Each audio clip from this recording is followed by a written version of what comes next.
شروع بسم اللہ الرحمن الرحیم۔ آج 27واں پارہ تلاوت کیا گیا ہے اور اس پارے میں کل 7 صورتیں پڑھی گئی۔ سورۃ الذاریات، سورۃ الطور، سورۃ النجم، سورۃ القمر، سورۃ الرحمن، سورۃ الواقعہ اور سورۃ الحدید۔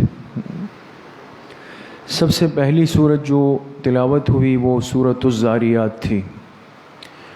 اس صورت میں جو بنیادی بات اس انسان کے لیے اور بڑی اہم بات، اللہ پاک نے تخلیق انسانیت کا اور اس دنیا میں انسان کے آنے کا مقصد اور سبب بیان کیا۔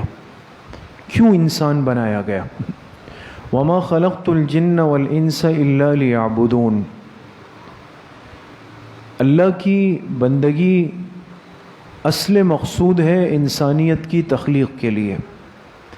نفس عبادت، نفس تسبیح، نفس اللہ کا ذکر یہ تو فرشتے بھی کرتے تھے اور ہم سے زیادہ احسن انداز میں، اچھے انداز میں معصوم اور نورانی مخلوق ہے۔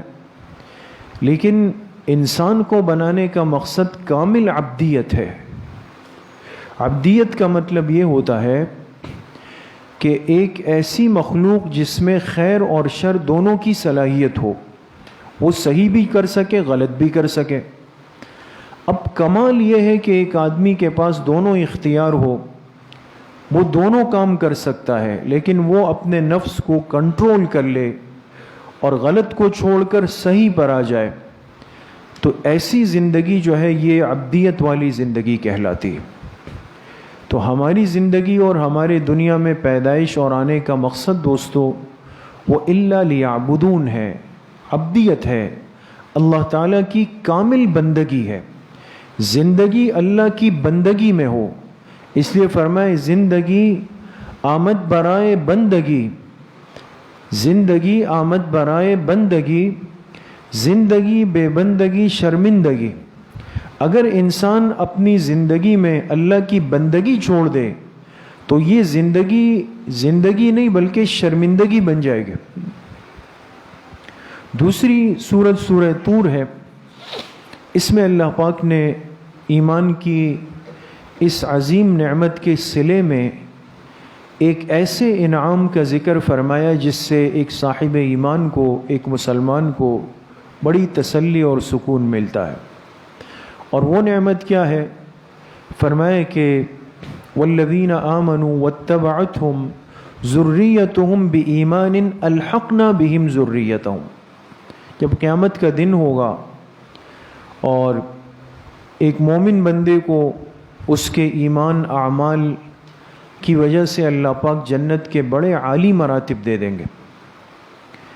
یہ اس مرتبے پر جب پہنچے گا تو اسے اندازہ ہوگا کہ جو دنیا میں میری آل و اولاد تھی، بیوی بچے تھے، وہ یہاں نہیں پہنچ سکے۔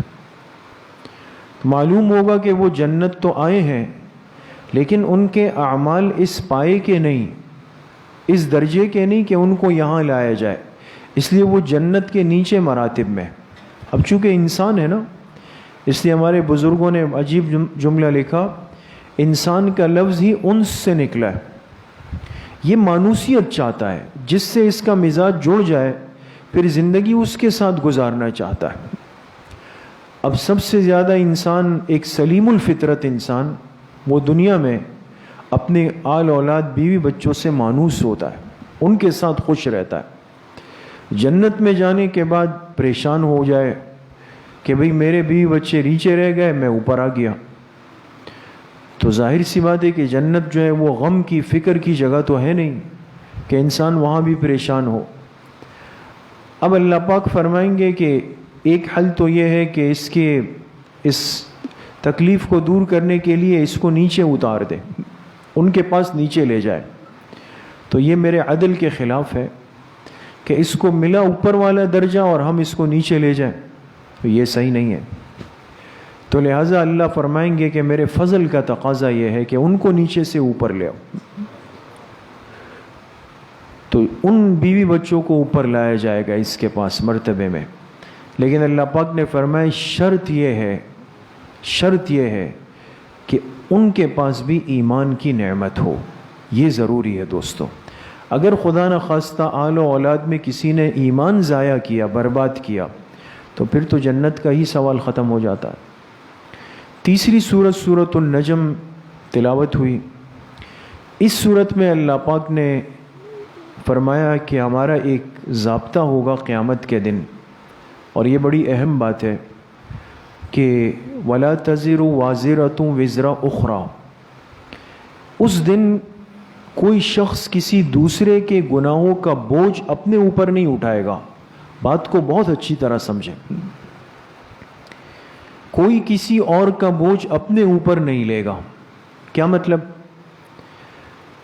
یہ تصور مختلف فرق باطلہ میں، جو دنیا میں باطل پرست لوگ زمانے قدیم سے چلتے ہوئے آ رہے ہیں اور ہر زمانے میں ہوتے ہیں، ان کے ہاں ایک جاہلانہ تصور یہ ہے، اور یہ جن کی اتباع میں اور پیروکاری میں لگ جاتے ہیں، وہ اپنی پیٹ پرستی کے لیے ان کو اطمینان دلاتے ہیں کہ جی آپ فکر نہ کریں، آپ جب میرے مرید بن گئے، میرے حلقہ ارادت میں داخل ہو گئے، مجھے نذرانے پیش کر دیے آپ نے، تو اب آپ پریشان نہ ہو، آپ کے قیامت کے سارے مشکلات اور مسائل وہ پھر میرے اوپر ہے.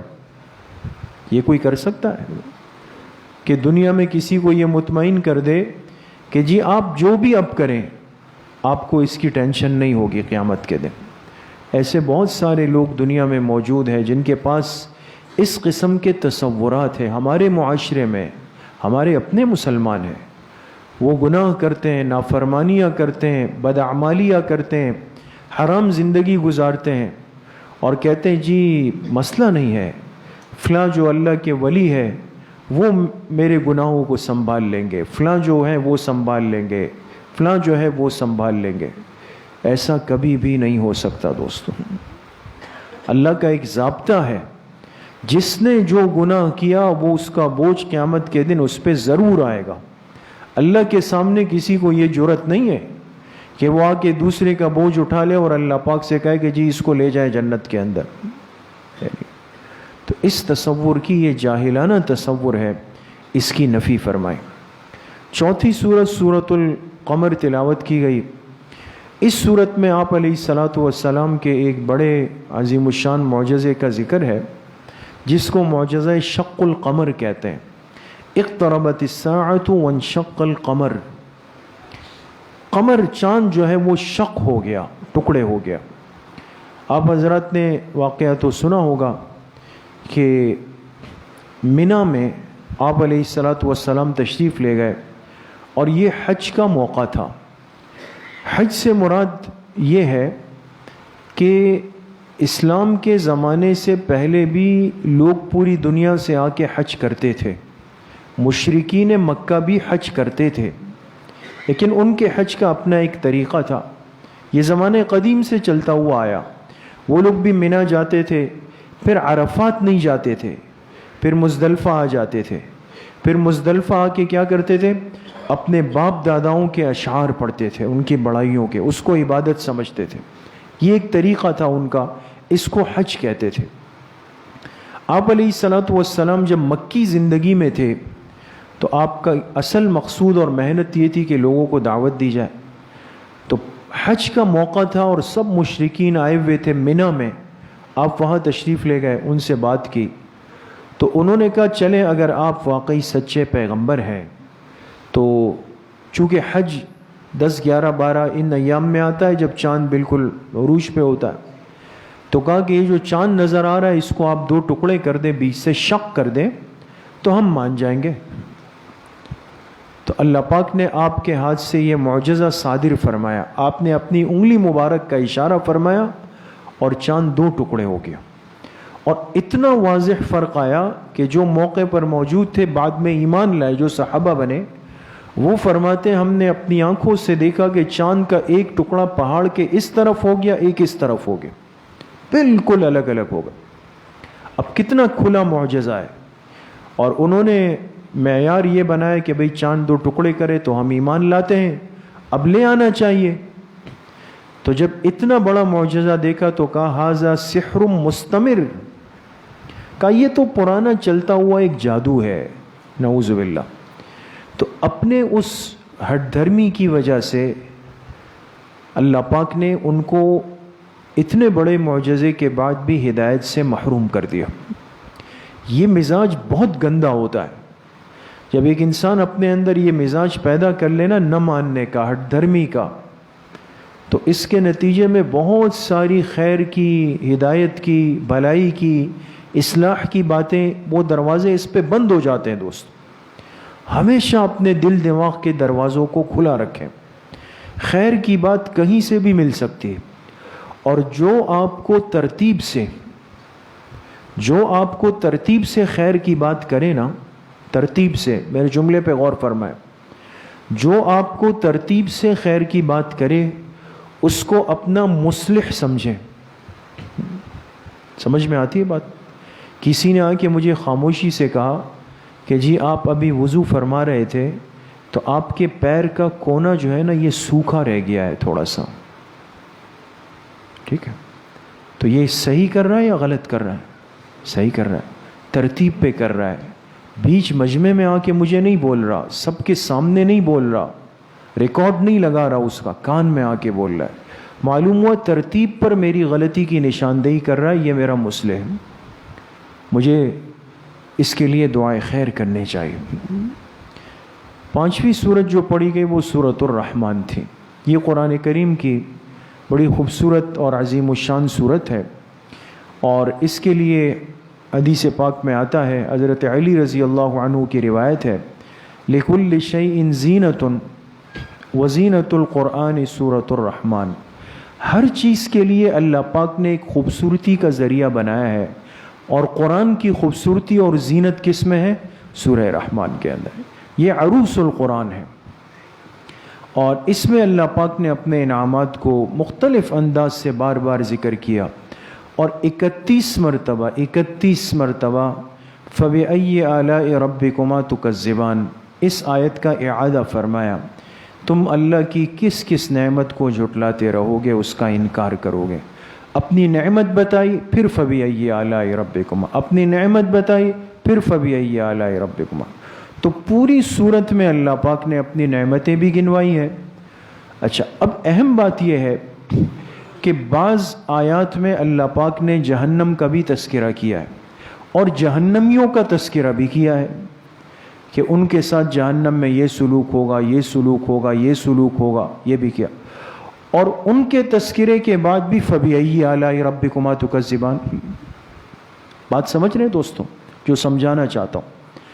اب نعمتوں کے بعد اور جنت کے تذکرے کے بعد تو فَبِأَيِّ آلَاءِ رَبِّكُمَا تُكَذِّبَانِ سمجھ میں آتا ہے، لیکن جہنم اور جہنمیوں کے تذکرے کے بعد فَبِأَيِّ آلَاءِ رَبِّكُمَا تُكَذِّبَانِ کا کیا مطلب ہوگا؟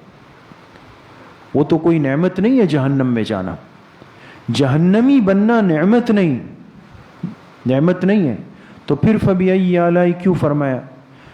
اس بات کو سمجھیں۔ مفسرین فرماتے ہیں چونکہ ہم ان آیات کی تلاوت دنیا میں کر رہے ہیں نا، ابھی آخرت کا معاملہ شروع نہیں ہوا، اور کسی آنے والی مصیبت کی اطلاع پہلے سے دے دینا بہت بڑی نعمت ہوتی۔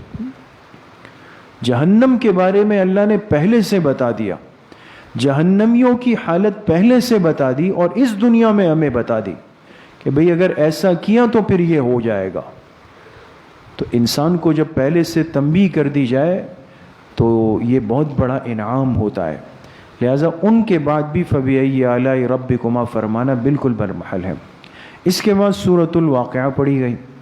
یہ بھی قرآن کریم کی ان صورتوں میں سے ہے جو ایک مسلمان کی روزمرہ کی زندگی کا حصہ ہونا چاہیے، معمولات کا، اس لیے کہ عبداللہ ابن مسعود رضی اللہ عنہ کی روایت ہے کہ جو مسلمان رات سونے سے پہلے سورۃ الواقعہ پڑھتا ہے پابندی سے، تو اللہ پاک اس سے رزق کی تنگی اور فاقے کو دور کر دیتے ہیں۔